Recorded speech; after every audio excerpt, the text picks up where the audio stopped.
Hola chicas, buenas noches, ¿cómo están? Espero que estén muy bien. ¿Qué tal el frío? Aquí fatal. Miren mi gorrito, yo tengo mucho frío. Bueno, pues seguimos con la segunda parte del capítulo 5. Dice, el caso de Tricia. Tricia no había tenido nunca una relación de pareja durable. Lo más que le duraba una relación era un año o dos. Ahora se disponía a dejar a su pareja actual. Dice, es frío e insensible y nunca está a mi lado cuando lo necesito. Se quejaba Tricia y sin darse cuenta de ello, hablaba de su madre del mismo modo. Es reservada y distante emocionalmente. Nunca pude recurrir a ella cuando necesitaba apoyo. Nunca ha querido perdón, nunca me ha querido como yo necesitaba que me quisiera. Los fracasos de Tricia en sus relaciones de pareja se debían a su rechazo hacia su madre. Lo que quedaba por resolver con su madre volvía a surgir inconscientemente con sus parejas y deterioraba el vínculo que compartían en la intimidad que deseaban. Tricia no era capaz de recordar ningún hecho concreto que explicara por qué había rechazado a su madre, pero en nuestro trabajo juntos me contó que su madre solía hablar a su vez de su madre, de la abuela de Tricia, calificándola de egoísta y de distante emocionalmente. La historia era la siguiente. Cuando la abuela era todavía una niña pequeña, la habían enviado a vivir con su tía tras la muerte de su madre. En su nueva familia solía sentirse como una extraña y había guardado aquel resentimiento durante la mayor parte de su vida. Tricia llegó a entender por fin cuál era el origen de la falta de calor de su madre. Vio tanto por primera vez que ella misma se había limitado a repetir una pauta familiar de hijas que no recibían de sus madres lo que necesitaban. Esta pauta se había reproducido a lo largo de la historia familiar durante 3 generaciones como mínimo. Cuando Tricia hubo entendido mejor los hechos que estaban detrás del distanciamiento de su madre, sintió solidaridad hacia ella por primera vez en su vida, según dijo. Tricia se reconcilió con ella y percibió inmediatamente los efectos de esa reconciliación en su relación de pareja. Advirtió que estaba menos a la defensiva y que podía mantenerse abierta y presente, hasta en los momentos difíciles en los que en otro tiempo se habría sentido amenazada y se habría retraído y encerrándose a sí misma. Las proyecciones que antes estaban veladas habían quedado plenamente visibles. Si tus relaciones con tus padres son difíciles, no te preocupes. Yo te enseñaré unas herramientas que podrán servirte para reparar esa conexión. Es importante que no esperes que tus padres sean distintos de lo que son. El cambio se producirá en ti. Puede que la dinámica de la relación siga siendo la misma, pero tu perspectiva será distinta. No es cuestión de que te arrojes temerariamente a la vía del tren, más bien es una cuestión de que elijas el camino para hacer el viaje. ¿Yo qué les recomiendo, chicas? En este caso, porque yo lo he vivido, yo ya no pretendo cambiar a mis padres no van a cambiar, ¿sí? La que cambió soy yo. Lamentablemente ellos, a lo menos mi mamá, no entiende esa parte. Ella cree que la dejé de querer y no, chicas, yo la quiero mucho, pero la quiero de una manera sana, ¿sí? De una manera sana. Y como dice ahorita el libro, chicas, repetimos patrones. Y si tú que eres hija no sanas esto, ¿qué crees? Si tienes hijos, ¿qué crees que va a pasar? Se repiten los patrones. Así que a trabajar, chicas. Dice, ¿has tenido una interrupción temprana del vínculo con tu madre? Si rechazas a tu madre, pudo deberse a que tu proceso temprano de vinculación con ella quedaba interrumpido. No todos los que sufren una ruptura temprana del vínculo terminan rechazando a su madre. Cuando se ha producido una interrupción durante este periodo, lo más probable es que sientas un cierto grado de ansiedad.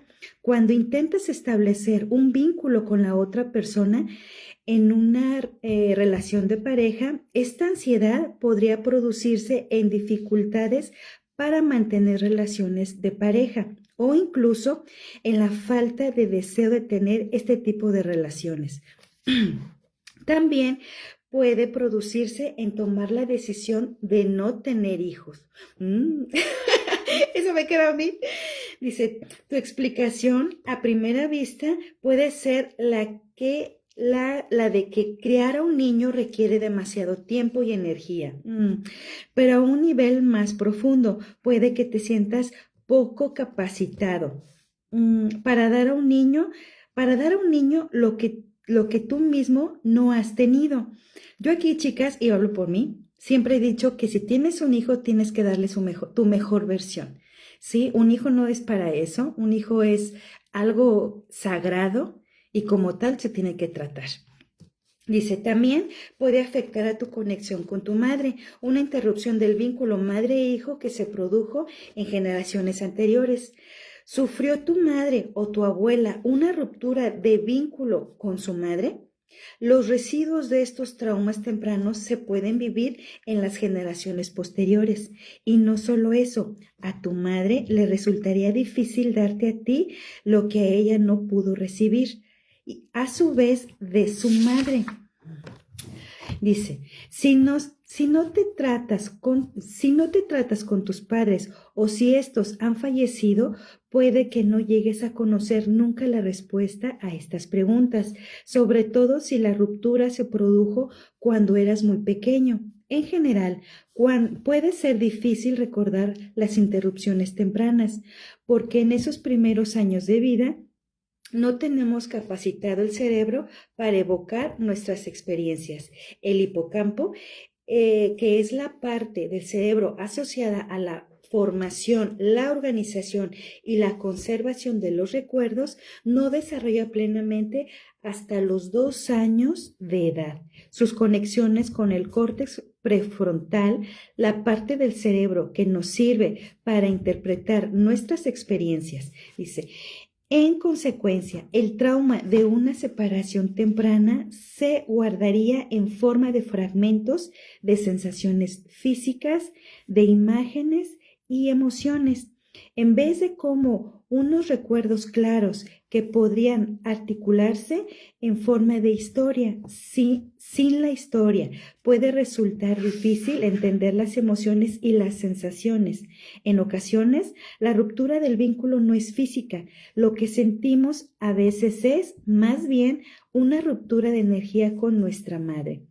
Aunque ella esté físicamente presente, emocionalmente puede estar distante o ser irregular. La presencia y la regularidad que establece una madre durante los primeros años de vida es fundamental para el desarrollo psicológico del niño y para su bienestar emocional. El psicoanalista Hein Kong, algo así, dice que el brillo de los ojos de la madre cuando ésta mira a su hijo pequeño es un vínculo dice, algunas preguntas para buscar la interrupción de un vínculo. Ahí va la pregunta. Dice, ¿pasó algo traumático cuando tu madre estaba embarazada de ti? ¿Tuvo mucha ansiedad, depresión o estrés? La otra pregunta, ¿tuvieron dificultades tus padres en su relación de pareja durante el embarazo? Otra pregunta, ¿naciste con un parto difícil? ¿Naciste prematuro? ¿Tuvo tu madre depresión posparto? ¿Te separaron de tu madre poco después de nacer? ¿Te dieron en adopción? ¿Tuviste un trauma o una separación de tu madre durante tus primeros años de vida? ¿Estuvo tu madre ingresada en un hospital o lo estuviste tú y tuviste que estar separado? Puede ser que tuvieses que estar en una incubadora o que te operaran de amígdalas o de alguna otra cosa, o que tu madre tuviera que operarse o sufriera complicaciones en un embarazo, etc. ¿Sufrió tu madre un trauma o agitaciones emocionales durante tus 3 primeros años de vida? ¿Perdió tu madre un hijo que esperaba o ya nacido antes de que nacieras tú? ¿Tuvo que dedicar su tiempo tu madre a un trauma relacionado con alguno de sus hermanos? ¿Un aborto? ¿Un hijo nacido muerto? ¿Una muerte posterior? ¿Una emergencia de salud? Etcétera. Dice, el que el niño el que el niño se siente reafirmado y valorado y puede empezar a desarrollarse de manera sana. Si hemos sufrido una ruptura temprana del vínculo con nuestra madre, quizá tengamos que recopilar algunas pistas que se desprenden de la historia de nuestra madre, así como la nuestra propia. Tenemos que volver la vista atrás y preguntarnos, ¿pasó a mi madre algo traumático que le afectó a la capacidad de estar atenta conmigo? ¿Estaba presente o estaba preocupada con otras cosas?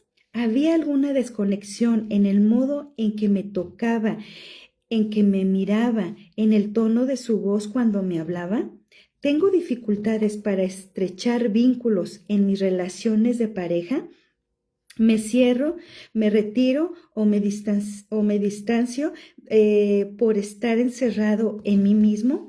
Dice, Susan, madre de 2 hijos de 32 años de edad, temblaba solo de pensar en tener un contacto físico estrecho con su madre, que ella recordará, nunca le había gustado que la abrazara. Susana me reveló también que su marido y ella no tenían relaciones de afecto físico. Los abrazos te quitan energía, decía ella. Cuando Susan tenía 9 meses, había pasado 2 semanas solas en el hospital con pulmonía. Su madre se había quedado en casa para cuidar a los otros hermanos. Desde aquel momento, Susana había empezado a retraerse inconscientemente al rechazar el efecto de su madre. Susana no hacía más que protegerse de la posibilidad de que volvieran a dejarla sola y hacerle daño. El simple hecho de identificar la raíz de su repulsión hacia su madre fue crucial. A partir de entonces, Susana pudo restaurar el vínculo que se había roto entre las dos. El niño que ha vivido la interrupción de un vínculo puede vacilar cuando ha llegado el momento de restablecer la conexión con la madre. El modo en que se restaura esta conexión puede establecer un modelo por el que se rijan la formación de vínculos y la separación en las relaciones de parejas futuras. Si la madre y el hijo no restablecen su conexión de manera plena, el hijo puede tener indecisiones a la hora de establecer vínculos con la pareja. En su vida posterior, si el vínculo no se restablece, puede producirse una falta de cercanía inexplicable que oscurece las relaciones cotidianas. Según el psicólogo David Chamberlain, la intimidad y la amistad verdadera parecen inalcanzables. Cuando somos muy pequeños, vemos a nuestra madre, a nuestro mundo. Si nos separan de ella, lo sentimos como una separación del mundo. Una separación temprana puede generar vivencias de vacío y de desencuentro, sentimientos de desesperación y de desconsuelo, la creencia de que hay algo muy malo en nosotros o en la vida en general. Como somos demasiado pequeños para procesar el trauma, tenemos sentimientos, creencias y sensaciones corporales que perviven en nuestro interior sin estar asociados al relato que las conectó con el pasado. Son estas experiencias las que nos infunden las muchas heridas, desilusiones y desencuentros que no que nos encontramos a lo largo de la vida, los recuerdos negativos de la infancia. Dice, muchos de nosotros no sabemos ver más allá de las imágenes dolorosas de nuestra infancia y no somos capaces de recordarlas, de recordar las cosas positivas que nos pasaron. Siendo niños pequeños, vivimos momentos de tranquilidad y de inquietud. Sin embargo, los momentos de tranquilidad, los recuerdos de estar en brazos de nuestra madre mientras ésta nos da de comer, nos limpia o nos mece para dormir, suele estar bloqueado y no salen a la superficie. Parece, más bien, que solo somos capaces de evocar los recuerdos dolorosos, de no haber obtenido lo que deseábamos, de no haber recibido el amor suficiente. Esto tiene sus motivos. Cuando de niños veíamos en peligro nuestra seguridad o nuestra integridad, nuestros cuerpos reaccionaban erigiendo defensas. Estas defensas inconscientes se convirtieron después en nuestra reacción primaria y nos orientaban la atención hacia lo que era difícil o inquietante. En vez de ser conscientes de lo que era tranquilizador, es como si nuestros recuerdos positivos vivieran al otro lado de un muro, cerca de nosotros, pero fuera de nuestro alcance. Como solo podemos recibir a un lado del muro, nos llegamos a creer que no nos pasó nunca nada de eso. Es como si hubiésemos reescrito la historia conservando únicamente los recuerdos que confirman nuestra estructura defensiva primitiva, unas defensas que nos ha acompañado tanto tiempo que ya forma parte de nosotros, bajo las barricadas inconscientes que hemos levantado, ya sea el deseo profundo de que nos querían nuestros padres, pero muchos ya no somos capaces de acceder a estos sentimientos, pues si equivocásemos los momentos de ternura y de amor que pasamos con nuestros padres, nos sentiríamos vulnerables y en peligro de volver a hacernos daño.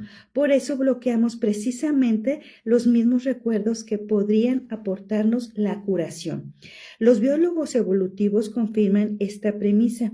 Explican que nuestras amígdalas cerebrales dedican unas 2/3 partes de sus neuronas a detectar amenazas. A continuación de ello, es más fácil que se almacenen en nuestra memoria a largo plazo los hechos temibles y dolorosos de estos hechos agradables. Los científicos llaman a este mecanismo por defecto sesgo de negatividad y es perfectamente lógico. Nuestra supervivencia misma depende de nuestra capacidad para detectar las posibles amenazas. Según se ha dicho, el neurólogo Rick Hanson dice, la mente es adherente como el velcro para las experiencias negativas y resbaladizas como el teflón para las positivas. Dice, ¿te identificas inconscientemente con un miembro de tu sistema familiar distinto de tus padres? Dice, sucede a veces que, aunque tenemos una relación fuerte y cariñosa con nuestros padres, portamos unos sentimientos difíciles que somos incapaces de explicar. Solemos dar por supuesto que el problema surge dentro de nosotros mismos y que terminamos por descubrir su origen si profundizamos lo suficiente. Pero mientras no desvelemos el hecho concreto desencadenante de nuestra historia familiar, podemos estar viviendo miedos y sentimientos que no nos pertenecen, fragmentos inconscientes de un trauma, tomándolos por nuestros. El caso de Todd. Dice, cuando Todd tenía 9 años, adquirió la costumbre de clavar un bolígrafo en el sofá. Aquel mismo año agredió con un palo a un niño vecino y le hizo una herida que le tuvieron que coser con 40 puntos. A partir de entonces, Todd pasó varios años recibiendo medicación y tratamiento psicológico, pero sus conductas agresivas prosiguieron. La pieza que faltaba del rompecabezas solo salió a relucir cuando el padre de Todd, algo así, me habló a su vez de su padre, al que aborrecía, según me dijo. El abuelo de Todd había sido un hombre violento, no solo pegaba a sus hijos, sino que había matado a un hombre con una cuchillada en una reyerta de taberna. No lo había denunciado y el abuelo había podido seguir viviendo a sus anchas, pero no así sus descendientes. Su nieto Todd había heredado, sin saberlo, unos sentimientos violentos que no eran suyos. Mantenía una conexión inconsciente con su abuelo, una conexión que habría quedado oculta si no hubiera sido porque el padre de Todd había investigado el pasado de la familia. Es una sesión de trabajo. Él me reveló que el padre de su padre también había matado a un hombre, válgame Dios. Dice, y en la generación anterior a su bisabuelo y a varios otros miembros de la familia los habían matado los sicarios de un terrateniente del pueblo vecino. Empezaba a apreciarse una pauta. Él empezó a ver que su padre no había sido más que un engranaje más que la maquinaria de la violencia familiar. Con esta visión más amplia, Earl sintió solidaridad hacia su padre, quizá por primera vez en su vida. Me dijo que desearía que su padre viviera para poder hablar con él de la historia familiar. Él volvió a su casa y contó lo que sabía a Todd, que le escuchó con atención. Ambos aprendían de manera intuitiva que al contar y escuchar aquel relato habría algo que quedaría en paz por fin. Y resultó ser así. Él me llamó 5 meses más tarde y me dijo que Todd ya no tomaba medicación y no tenía conductas violentas. ¡Wow! Si te estás identificando con alguna persona de su sistema familiar, lo más probable es que no seas consciente de ello. Las identificaciones son inconscientes y es muy difícil que establezcas la relación por ti mismo.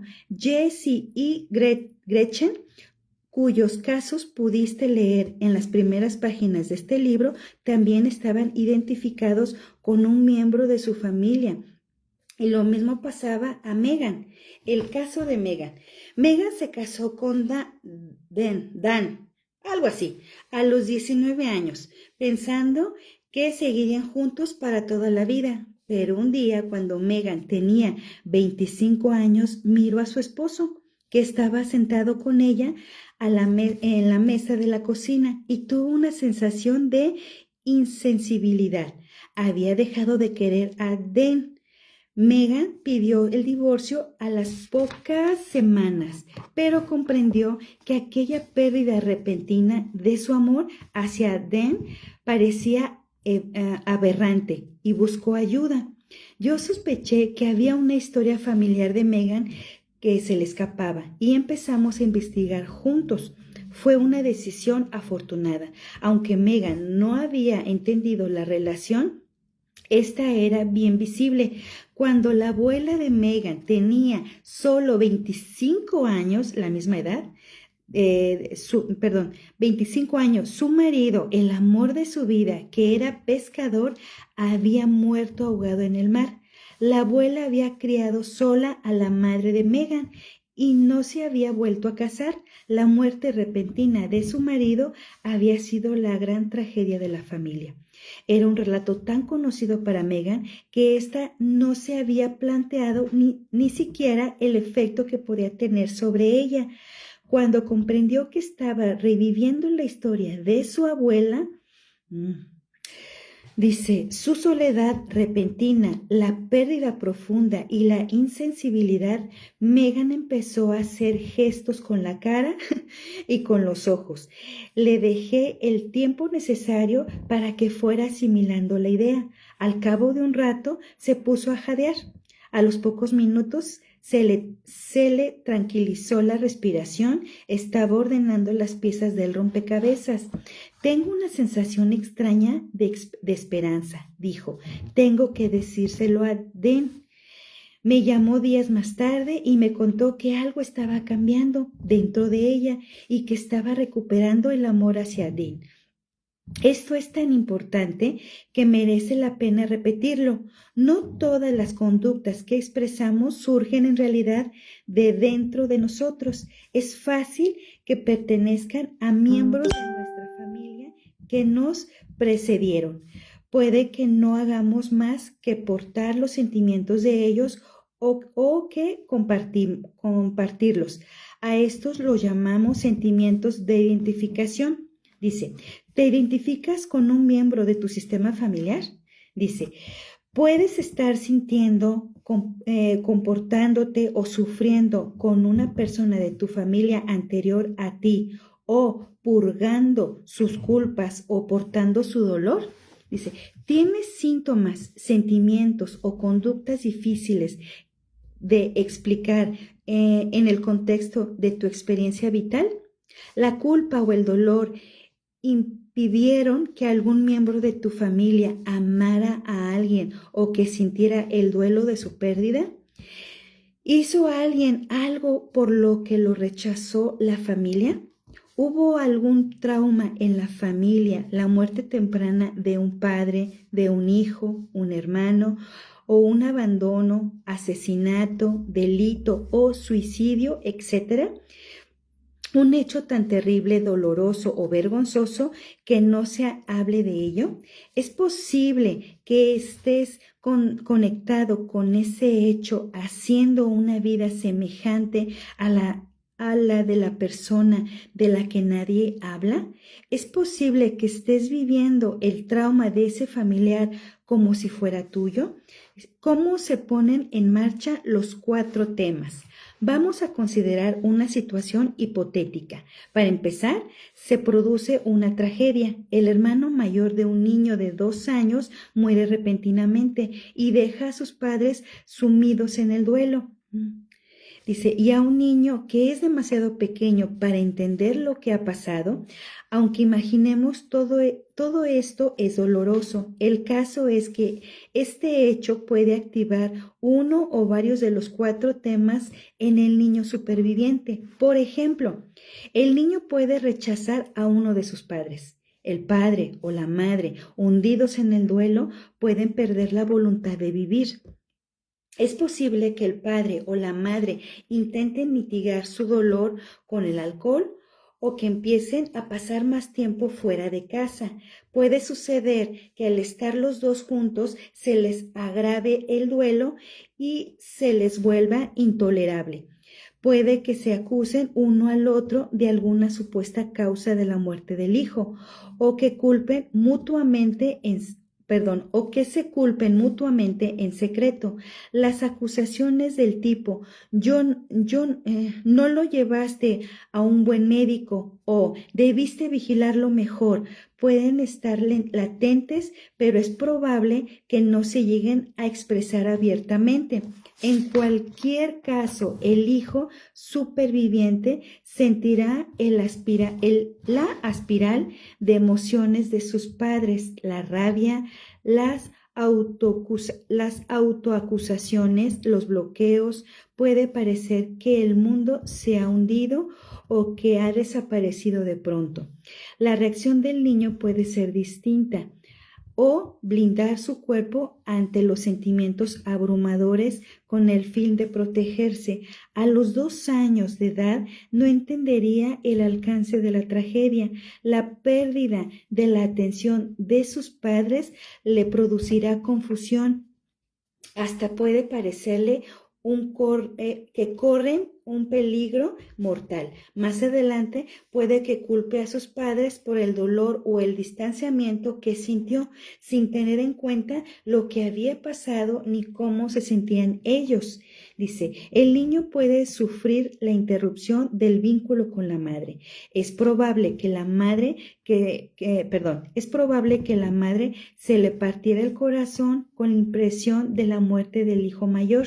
Desolada, desesperada, podría pasar semanas, meses enteros hundida en el dolor, con lo que rompería el vínculo tierno y energético que mantiene con su hijo de 2 años. Un hecho como este perturbaría el vínculo que ha conocido el niño hasta entonces e interrumpiría el trascendental desarrollo neuronal que se está produciendo en su cuerpo y en su cerebro de 2 años. A esa edad, el niño no entendería la importancia de la tragedia que ha desplazado la atención de su madre. Solo sentiría que la madre le había apagado de pronto la luz, con lo que lo estaba iluminando. Se dispararían en su cuerpo las sustancias químicas que sirven para ponerlo en estado de alerta y él quedaría en ese estado. Así puede llegar a desconfiar de la madre, a tener su inconsciencia, a sospechar que ella puede volver a desaparecer en cualquier momento. El niño puede fusionarse con un dolor de la madre o del padre. Cuando ha muerto el hijo mayor, el superviviente puede vivir como suyo el peso del dolor de su madre o de su padre. El efecto en cascada del duelo puede dejar a toda la familia en un estado de rigidez.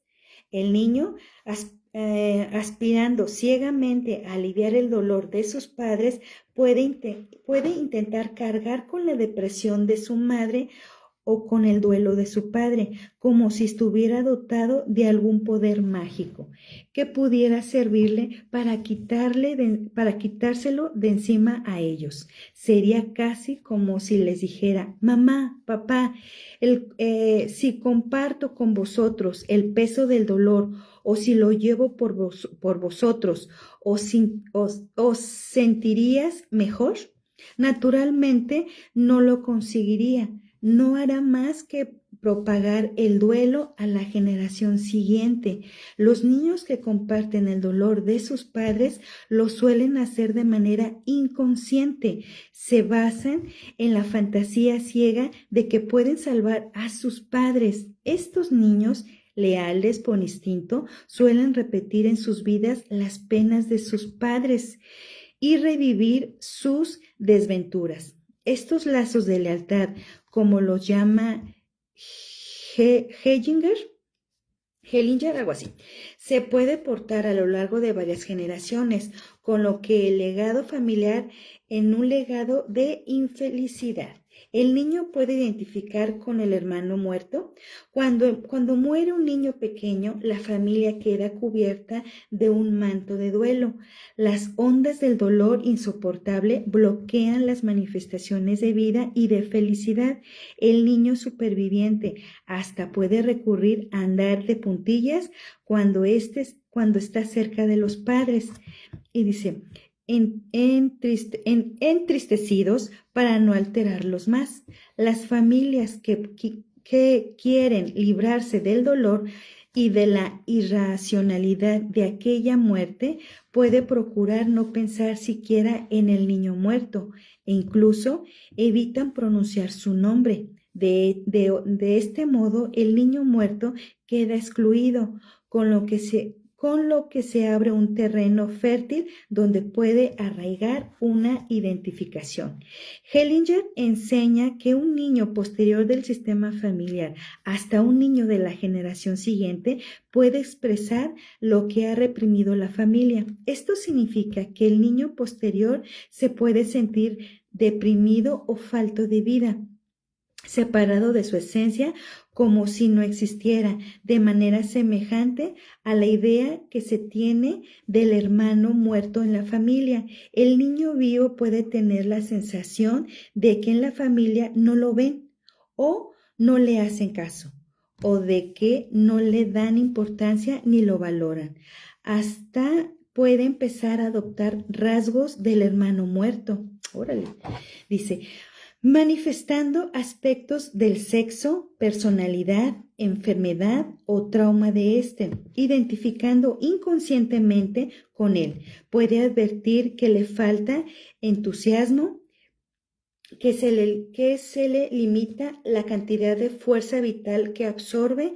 Puede ser como si el niño superviviente, unido en una solidaridad silenciosa con su hermano muerto, estuviera diciendo, como tú no puedes vivir, yo no viviré plenamente. Trabajé una vez con una mujer que había nacido menos de un año. Repito, trabajé una vez con una mujer que había nacido menos de un año después de que su hermano mayor naciera muerto. Órale.